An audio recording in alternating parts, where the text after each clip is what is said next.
Hello, this is Dr. Shiva, and I'm running for United States Senate against Elizabeth Warren in Massachusetts.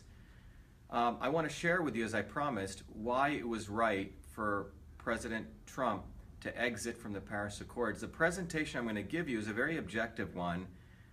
We need to recognize that many people who are supporting the Paris Accords, if you ask them, why should we have been in this, give me one benefit, no one can really give any benefit. In fact, I haven't had anyone rationally explain even one benefit. What I'm going to explain to you very quickly here so everyone can understand in very simple ways is why it was important that Donald Trump got out of this, why it was essentially going to support an international collusion to basically support the polluting of our environment, and more importantly, to basically tax all of us, businesses, small businesses, big businesses, primarily a lot of small businesses, and every consumer here with a carbon tax. And it's a very simple exposition of this, and I hope I make it clear to you. And obviously, if you have questions, we're periscoping, you're welcome to join us. First of all, let me explain something very basic here. So in this circle, let's consider the fact that we have a lot of businesses here. These are businesses throughout the world. And these businesses, are producing different things. And let's assume these are typically manufacturing businesses. They take resources, raw materials, they process stuff, and out comes products from these businesses, which typically go to the consumer. A lot of consumers here. This is, you and me over here. And we buy these products and we pay this company some dollar amount. Now, many of these companies, because of the manufacturing process, do put out carbon and CO2 into the environment. Let's call that broadly, pollution, okay? Pollution in the term of CO2, all right? So these are these greenhouse gases that they emit into the atmosphere. This is, let's call it before the Paris Accords. This is what's taking place. Again, businesses take resources, they create products, we buy them, and we pay some fee for them, and these businesses have been polluting. Now, has anything changed post the Paris Accords? And let's use the date 2030, as this is supposed to be an important date per the Paris Accords.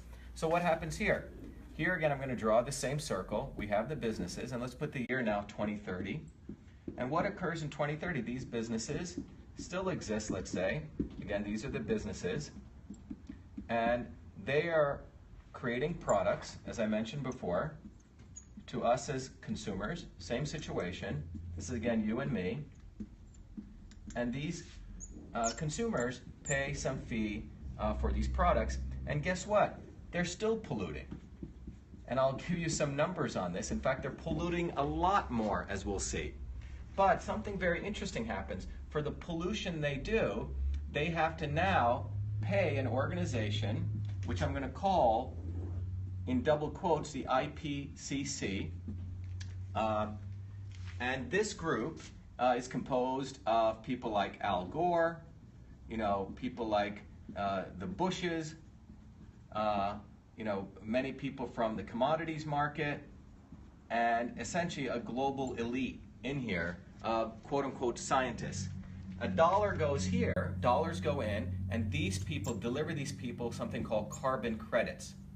And what this allows these companies to do now is to pollute, but in order to pollute, they have to pay this organization a fee, and this organization issues carbon credits. In fact, it gets even more interesting. These carbon credits, if you look at the commodities market, the global commodities market,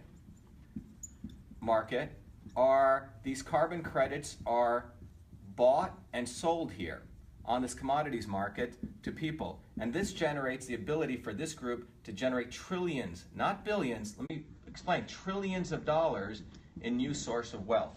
So these carbon credits were created by this group as a vehicle to essentially charge polluters something, and this group has the potential to make trillions and trillions of dollars. So how did this all happen, and what was the Paris Accords? Well, the front end for this entire organization, by the way, Al Gore substantially, at a certain point, monopolized, had access to a large number of carbon credits, which he had accumulated, and his goal was to have a payday by forcing these businesses in the future, around post-2030, to buy these carbon credits. And if you actually look at this, the IPCC's PR, I call it their PR machine, was what we call the Paris Accords. The Paris Accords was really their PR engine to get this out as though everyone needed to get on board.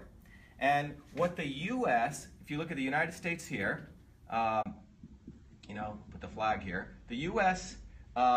Was being forced by the IPCC. By the way, this included establishment Democrats and establishment Republicans, who were essentially telling the U.S. government that it needed to create what we call a green fund. And this green fund, and I'll explain what this was really about, the U.S. was going to have to put $100 billion into this green fund. And what was this $100 billion for? Well, remember, the countries who are polluting really didn't want to be part of this. They didn't really want to be part of the Paris Accords. Why? Because they have to pay fees to the IPCC. So how do you get them to be part of this? So if I do this over here, what I call the influencers of these countries, influencers of countries. So for example, if you take India, China, and you go down the list of what they call about 190 plus countries, remember, all these people have influencers, so-called advisors. This $100 billion number was going to be funneled through different NGOs to essentially pay off, and in fact, people had already gotten agreements that if they joined the Paris Accords, that they're going to get dollars funneled to them. This is why people were involved in this. In fact, some of the WikiLeaks stuff came out. Jairam Ramesh, one of the key advisors in India. Originally, if you go look at it, he said that the glaciers were not receding, and later on it was stated that the glaciers were receding. And in a recent email in WikiLeaks, he was actually thanking John Podesta for making all of this occur. So you have to really start thinking about what took place. But fundamentally, Trump wanted to exit this because I think Trump realized what was really going on. And what was really going on is this. The mafia of the IPCC was using the United States instrument, our Congress, our tax dollars, to funnel about $100 billion here, so we would pay off these people to join the Paris Accords. Now, let me just tell you, $100 billion is a relatively small amount because these guys were going to make trillions. So let me follow this through again so you get it. Businesses today are polluting. Just to give you an example, China today pollutes around 11 billion tons of carbon into the atmosphere. 11 billion tons of carbon. That's what they're doing today. By 2030, or between now and 2030, guess what? China's still allowed to pollute. In fact, China is allowed to go up to 22 billion tons, which means they're allowed to go 11 billion tons in carbon, which means they're going to pollute more. They're going to double their pollution during this period. No penalties. And that's how they got China to join. After 2030, there's going to be a big payday for these guys because they're going to be able to sell China carbon credits. I hope everyone's following. The bottom line is these set of 190, in many ways, so-called influencers and advisors, many of them essentially are waiting for this $100 billion payday, supported the Paris Accords because they're going to be paid, and that's how they force their countries' prime ministers and people to say, yeah, we got to join this Paris Accords. The reality is when you step back and look at this diagram, who really profits is the allies who are going to make money on carbon credits as they fluctuate and rapidly grow in price post-2030. So a $100 billion payout to most of these corrupt officials, it's very well worth it for them because they're going to have a 1,000%, 100 to 1,000% increase in profits. So fundamentally, what Donald Trump did was he saw the scam, which is what it is. And fundamentally what this does is makes liberal bourgeois feel good that they're part of the Paris Accords. In fact, the MIT president has said, we have conclusive evidence that temperature has gone up. Let me just make it very clear that Hansen, the guy who came up with this temperature rating at NASA, during the 1950s to 1990, they used what they said was the average temperature 1998. During that period, that's how they measured the average temperature, and they said the average temperature was 15 degrees Celsius.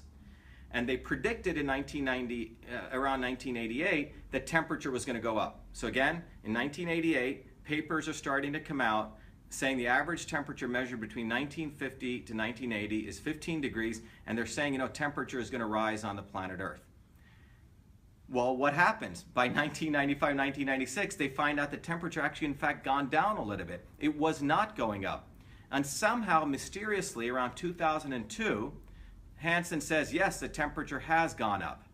And how did he get it to go up? He got it to go up by saying that the average temperature is now 14 degrees. He actually changed the goalpost. Before it's 15, he said now it's 14, and he said we're measuring 14.64. So what they did was a complete lie, and in fact this changing of the goalpost was done in an email. All of this is written in a beautiful article by Arvind Kumar in American Thinker called 14 is the new 15, or 14 is the new 15, exactly. So you should go read it by Arvind Kumar in American Thinker. He lays it out very beautifully. But the bottom line is, there is no conclusive evidence that the temperature has gone up. If you look at the facts, this entire process really profits this group. The reality is China is going to continue to pollute 2x, 200% more. India also gets to pollute from 2 billion to 4 billion. In fact, we're going to drop our carbon emissions from 5 billion to 4 billion. So this entire process is really a big racket. So all of us, when I go back to this as a consumer, guess what? In the future, we're actually going to pay more for products. Businesses are going to be charged more. So businesses are paying taxes. Each consumer's product is going to go up. These guys up here are the ones who are going to make money. So extremely good that Donald Trump pulled out of this. This was a patriotic thing to do. And we need to start really exposing the mainstream media and the elite academics who are all actually behind this. Thank you. To basically tax all of us, businesses, small businesses, big businesses, primarily a lot of small businesses, and every consumer here with a carbon tax. And it's a very simple exposition of this, and I hope I make it clear to you. And obviously if you have questions, what I'm going to explain to you very quickly here so everyone can understand in very simple ways is why it was important that Donald Trump got out of this, why it was essentially going to support an international collusion to basically support the polluting of our environment, and more importantly, we're periscoping, you're welcome to join us. First of all, let me explain something very basic here. So in this circle, let's consider the fact that we have a lot of businesses here. These are businesses throughout the world. And these businesses, are producing different things. We need to recognize that many people who are supporting the Paris Accords, if you ask them, why should we have been in this? Give me one benefit. No one can really give any benefit. In fact, I haven't had anyone rationally explain even one benefit. Hello, this is Dr. Shiva, and I'm running for United States Senate against Elizabeth Warren in Massachusetts. I want to share with you, as I promised, why it was right for President Trump to exit from the Paris Accords. The presentation I'm going to give you is a very objective